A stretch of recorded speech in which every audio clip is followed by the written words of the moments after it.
यह जो घर है, यह जो मेरा घर है, मेरा घर है, ये आपका घर है, वो है ना। सबका अपना अपना घर है। घर को किसने दिया है? परमात्मा ने दिया है। परमात्मा ने एक विधान बना दिया है कि माता के गर्भ में पिता के बिंद से उसका निर्माण होता है। लेकिन आप बाहर में बोतल में बिंद रख दो तो क्या तैयार होगा? नहीं होगा।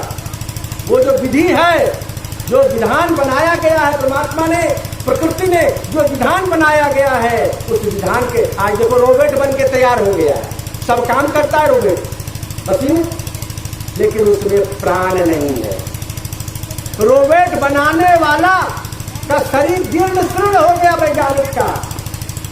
यदि उसमें कैपेसिटी होता, पावर होता, तो अपना प्राण रोबोट में डाल देता ताकि वह फिर से जवान रहे। यही तो एक चीज है जो मनुष्य नहीं कर सकता। अपने शरीर से आत्मा को निकाल करके कोई नया शरीर बना करके उसमें नहीं डाल सकता। ये विधान तो परमात्मा का ही है, ये विधान तो प्रकृति का ही है। इसलिए लाख चतुराई करो, परमात्मा के आगे किसी की चतुराई नहीं चले। सावधान हो जाओ, क्योंकि मौत तुम्हारे केस को जकड़ कर पकड़ रखा है। काल खड़ा सिर ऊपरे, सिर के पीछे जो है ना, ऊपर आपका काल जो है बराबर सवार है। वो टाइम देख रहा है, घड़ी देख रहा है, समय देख रहा है। एक कथा सुना देता हूँ, थोड़ा आनंद आ जाए। बोलो प्रेम से सदगुरु कबीर साहेब की।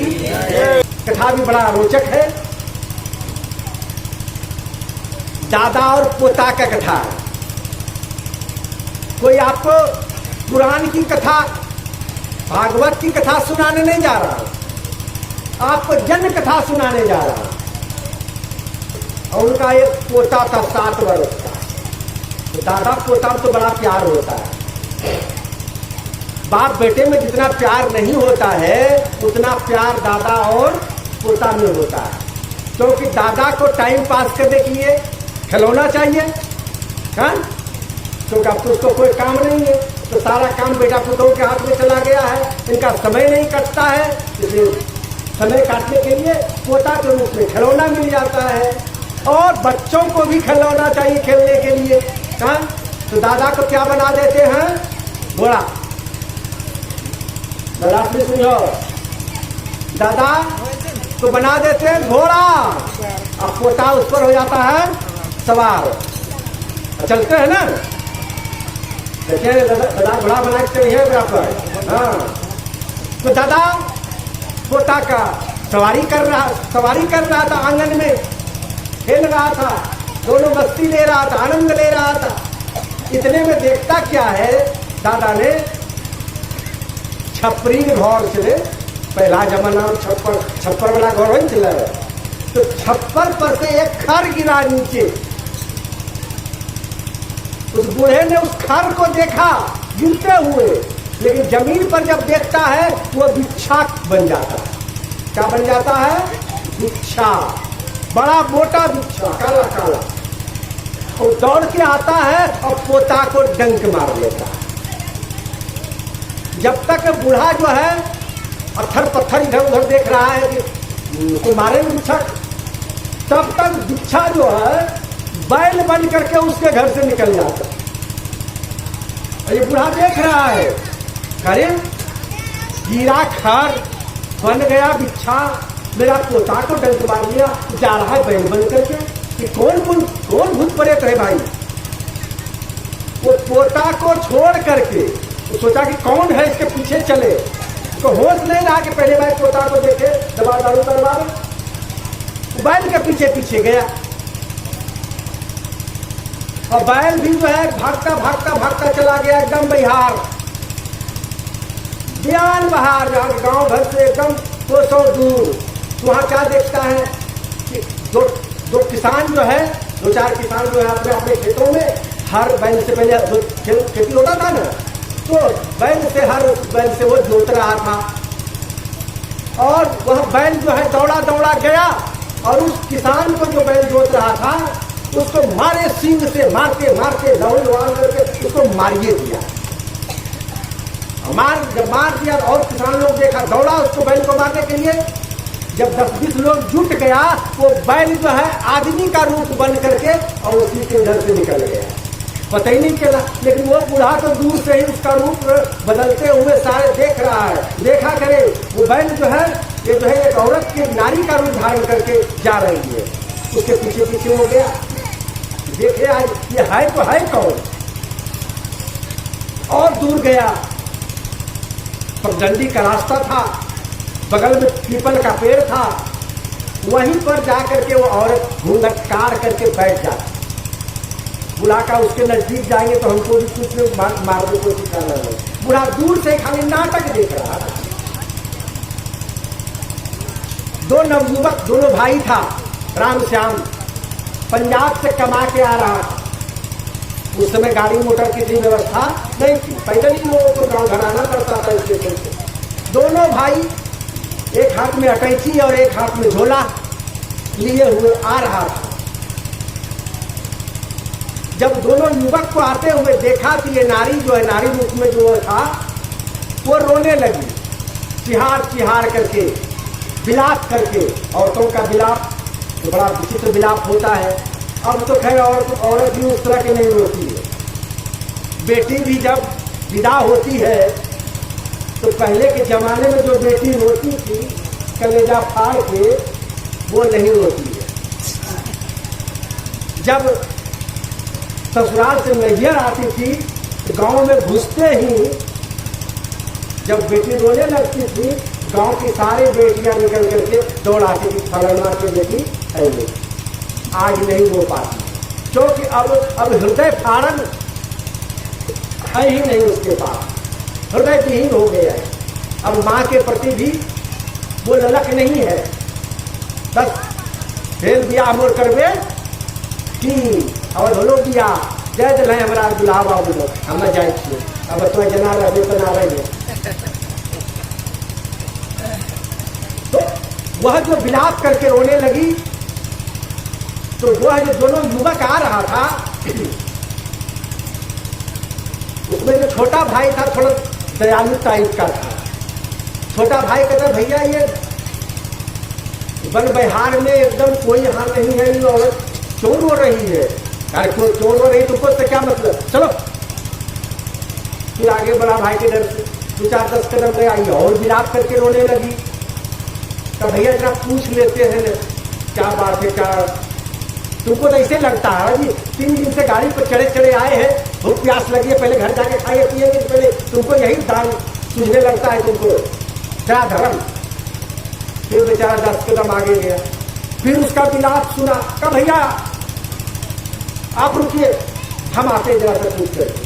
तो बेचारा गया, कहा क्यों रो रही है, क्या तुमको विडम्बना पड़ा है, क्या कष्ट पड़ा है, यहाँ वीरान में क्यों रो रही है, कहाँ घर है इसका, क्या नाम पता कुछ पूछने लगा। एक स्वास्थ्य को सारा प्रश्न पूछ दिया। तो वो औरत जो है वो घूंघट उठा करके कहती है कि हमारा इस दुनिया में कोई नहीं है, हमारा इस दुनिया में कोई नहीं है। और रूप जो था उसका एकदम, कौन हीरोइन है नाम दियो, हीरोइन, सब हीरोइन है। इतनी रूपवती वो थी, वो लड़का देखते रह गया। और वो जो कह रहे कि मेरा इस दुनिया में कोई नहीं है, हमको अपने साथ ले चलो, तुम्हारे घर का काम हम बर्तन बासन झाड़ू पोछा गाय माल सब कर देंगे, 4 रोटी दे देना हमको और कुछ नहीं चाहिए। रोटी रोटी तो हमको अपनी भाषा बोल रहे हैं ना, वो रोटी रोटी बोल रही थी। बेचारे को दया आ गई, चलो काम धंधा भी घर की कर लेगी और रूपवती है, सुंदर है, अभी हम कुंवारे भी हैं, तो नहीं होगा था मुझसे विवाह कर लेंगे। इतना सुंदर लड़की कहाँ मिलेगी। वो लेके आया, बड़का भैया उसका आगे खड़े था। कह ये क्या करे, इसको कहाँ ले जा रहा है। कहा भैया बड़ी जो है बुखारी है, इसका इस संसार में कोई नहीं है, क्या करे, घर में काम धंधा करे, 4 रोटी खाएगी और क्या होगा। तो वो औरत जो है फिर से अपना घूंघट उधार करके बड़का भैया को मुंह देखा दी। अब बड़का भाई देखा तो वो भी उस पर मोहित हो गया। अरे हाँ ठीक है किया, चलो ले चलो, ले होगा हम इससे शादी कर ले। वाह भैया, अभी तो आप उससे बात नहीं करने दे रहे थे और हम कहते हैं कि हम शादी कर लेंगे, शादी करना ही होगा तो हम करेंगे। अरे कैसा लड़का है, बड़का भाई तुम्हारा रहेगा, छोटका शादी करेगा।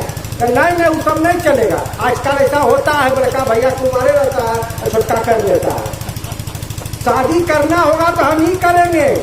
नहीं, बड़ा को रहते हुए छोटका नहीं करने देंगे, हम करेंगे। तो दोनों मोहित हो गया था। वो कहे हम करेंगे, वो कहे हम करेंगे। दोनों में कब अटैची जो एक दूसरे के माथा पर चल गया पता ही नहीं चला, और अटैची के प्रहार से दोनों का खोपड़ी फट गया और प्राण पे टेढ़ू उड़ गया। हो गया राम राम। अब तो वो औरत अभी रूप बदलने ही वाला था, तब तक बूढ़ा दौड़ के आया। तो अब तो कुछ हो जाए, आदमी का भेष में है इसलिए हम सब कुछ पूछ लेंगे। दौड़ा दौड़ा आया और उसका पैर पकड़ करके पैर चरण में गिर गया। तो आप बताइए आप कौन हैं? मैं आपके सारे रूपों को देखा हूँ, कैसे आप घर से भिक्षा बन गए, मेरे पोते को डंक मार लिए, वो तक मेरा मर ही गया होगा निश्चित है। आपने उस बहन को मार दिया, उस किसान को मार दिया और इस दोनों भाई को मार दिया। आप हैं तो हैं कौन? उनको बताइए, नहीं तो आपके चरण छोड़ेंगे। तो बोले थोड़ा जा, मैं किसी को नहीं बताता मैं कौन नहीं। अरे किसी को आप नहीं बताते हो तो नहीं बताते, लेकिन हमको तो आपको बताना ही पड़ेगा। हम आपके चरण को छोड़ने वाले नहीं हैं, इसके बदले में आप हमको भी मार दीजिए तो मार दीजिए। तुमको कैसे मार देंगे? तुम्हारा भी समय नहीं पूरा हुआ। कहा मेरा समय पूरा नहीं हुआ, उन लोगों का समय पूरा हो गया था। कहा हाँ उन लोगों का समय पूरा हो गया था। तो आप कैसे जानते हैं समय पूरा हो गया था? अब बेचारे को लाचारी में अपना परिचय देना पड़ा। कहा मैं काल हूँ, मैं काल हूँ और मैं जिस रूप में जिसको मारना होता है उस रूप में उसको मारता हूँ, जिस जगह पर मारना होता है उसको वहां खींच कर मैं ले आता हूँ, उसी जगह पर मारना आता हूँ। क्योंकि जिस रूप में मारना है, किस जगह पर मारना है और कब मारना है वो मेरे हाथ में है और किसी के हाथ में नहीं है। तब हमको भी मार दीजिए। नहीं, अभी तुम्हारा समय पूरा नहीं हुआ। नहीं हुआ है, सच कहते हैं बिल्कुल। तो मेरा समय पूरा कब होगा और कैसे हम मरेंगे, कहाँ मरेंगे, ये तो कम से कम बता दीजिए प्रभु। हे कालदेव जी महाराज, महाकाल का आज दर्शन हुआ, मैं तो धन्यवाद हो गया, आप बता दो प्रभु। नहीं, मृत्यु के समय में किसी को कुछ नहीं बताया जाता, किसी को कुछ मालूम नहीं होता। और किसी को नहीं होता हो, किसी को महाकाल का दर्शन का हुआ है, हमको तो महाकाल का आज दर्शन हुआ है, हमको कम से कम पता चल जाए। बुरा तक देने लगा। महाकाल पस्त हो गया। कहा जाओ बता देते हैं तुमको, लेकिन किसी को बताना नहीं। कहा ठीक है, तुम्हारी मौत गंगा जी में डूबकर होगा, तुम्हारी मौत गंगा जी में डूबकर होगा। जिस दिन गंगा जी जाने का अवसर तुमको मिलेगा समझ लेना उसी दिन तुम्हारी मौत। और इतना कह करके वो कालदेव लुप्त हो गया। अब बेचारा उसी समय कान पकड़ा, आज दिन और बाद गंगा जी नहाए हम नहीं डूबे, न गंगा जी जयबो न हम डूबो। घर गया, किसी को कुछ बताया नहीं, पोता तो मर ही गया था, उसका दाह संस्कार किया। समय बीतता गया, 1 साल 2 साल 3 साल 4 साल 5 साल 6 साल 12 साल बीत गया। उसकी बेटी या झारखंडौर होते, मतलब झारखंडौर बिहार होते, अच्छे उनका भागलपुर से होते गंगा जी किनारे। तो 12 बरस से गंगा नहाने के लिए कभी नहीं गई थी, महिला नहीं गई थी। तो 12 वर्ष के बाद जाने का अवसर मिला उसको। जब गई तो पिताजी से तब तक माँ उसकी मर गई थी। भाभी भाई जो है वो भी जो है हरिया चूल्हा लेके अलग होकर के दूसरे जगह चला गया था। एक बूढ़ा बाबा वहाँ खिचड़ी खटकाता था और खाता था। तो आजकल बहुत ज़्यादा ऐसा, अब इस विषय पर नहीं चलेंगे, कहानी हुआ करते हैं। तो जो है बूढ़े बाबा से कहा, बाबूजी बहुत दिन से जो है गंगा स्नान नहीं किए हैं, जब आ गए हैं तो गंगा स्नान एक दिन कर लो। और गंगा जी का नाम सुनते उसको याद आ गया, कान खड़ा हो गया। कहा नहीं नहीं नहीं नहीं, हम गंगा नहाने नहीं जाएंगे। कहा बाबूजी आप नहीं नहाइएगा, हम नहाएंगे, आप किनारे को बैठे रहिएगा, नाती को देखिएगा, पुतली को देखिएगा। क्योंकि भाई घाटों पर बड़ी चोर चोटा रही थे, छोटी छोटी चोराए थे, लड़कों बच्चों आकर चुरा के किडनी बेचे थे। तो नाती के पकड़िएगा, झोला को पकड़िएगा, हम स्नान कर लेंगे। बेटी बहुत जिद करने लगी, ये कहा नहीं हम नहीं जाएंगे, क्योंकि कहा है कि इतना बहुत बोल के चुप हो गया। बेटी के जिद पर जो है जाने के लिए तैयार हुआ, गया और पोटरी चोटरी लेकर के बैठा घाट पर। बेटी गई नहाने के लिए, जो ही डुबकी लगाती है भंवर में वो फंस जाती है। नाजी में भंवर आता है ना, उसमें फंस जाओ, डूबने लगी। बाप था तैराक, सब दिन गंगा किनारे का था, नहाता था गंगा जी में। उसको यादें नहीं रहा कि हमको नहीं करना है। जैसे बेटी को डूबता हुआ कोई देखे तो बाप से रहा जाएगा। वो तुरंत पोटली चोटली फेंका और कूद गया। बेटी का झोटा पकड़ा और उसको झटका मार करके किनारा कर दिया और स्वयं फंस गया भंवर में। और वही हो गया वृंदावन बिहारी देव की।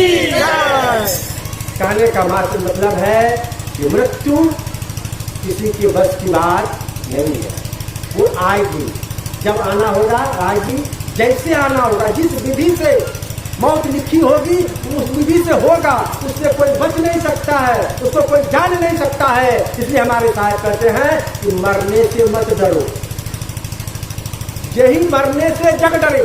देखो सदगुरु कबीर साहब की वाणी कितनी अच्छी है, ज्ञान प्रद, मोक्ष प्रद, त्याग वैराग्य प्रद, वैराग्य उत्पन्न करने वाला ये सदगुरु कबीर साहब की वाणी। यही मरने से जग डरे मेरो मन आनंद, कब मरी हो कब पाई हो पूरन प्रमाण। जिस मृत्यु के नाम सुनते ही संसार के लोग डर जाते हैं, मरे हुए लोगों को देखकर अपने मरण की कल्पना करके कांप जाते हैं। साहब कहते मुझे तो आनंद आता है कि मैं कब मरूं, ये संसार में रह करके जो कष्ट भोगना पड़ रहा है, दुख भोगना पड़ रहा है, बेटा पुतों का ठुनका खाना पड़ रहा है, सुखा रोटी चिबाया नहीं जाता है, इस कष्ट से कब बचूं, कब मरूं, कब आए मरण मेरे पास। मैं तो आनंद मना रहा हूं कि कब मरी हो कब पाई हो। मैं यदि मर जाऊं तो परमात्मा के लोक में जाऊंगा, परमात्मा को प्राप्त करूंगा, परम आनंद को प्राप्त करूंगा। हे परमात्मा से प्रार्थना करते हैं कि हमें अपने लोक ले जाओ साहेब, अब हमको यहाँ रहने की जरूरत नहीं है। मरण मरण सब कोई कहे, मरण जाने कोई, ऐसा हो के नाम हुआ जो बहुरी में मरना हो। ये कबीर साहब कहते हैं मरण मरण तो सबको रखता है, करता है, सुनता है, समझता है, लेकिन वास्तविक में मरने की विधि कोई नहीं जानता। एक बार ऐसा हो के मरो, तो गुरु कबीर साहब कहते हैं कि एक बार ऐसा होकर मर जाओ कि फिर से मरना न पड़े, फिर से मरना न पड़े। एक बार ऐसा होके मरो, क्योंकि यदि मरोगे तो फिर जन्म लोगे, मरोगे फिर जन्म लोगे, फिर जन्म लोगे फिर मरोगे, तो क्या आवागमन तो लगा ही रहेगा। ये मरण तब छूटेगा कि जब जन्म छूट जाए, मरण तब छूटेगा जबकि जन्म छूट जाए। ना जन्मोगे न मरोगे, तो ना जन्म ना पड़े और ना मरना पड़े, इसके लिए क्या करना पड़ेगा। भवसागर से पार उतर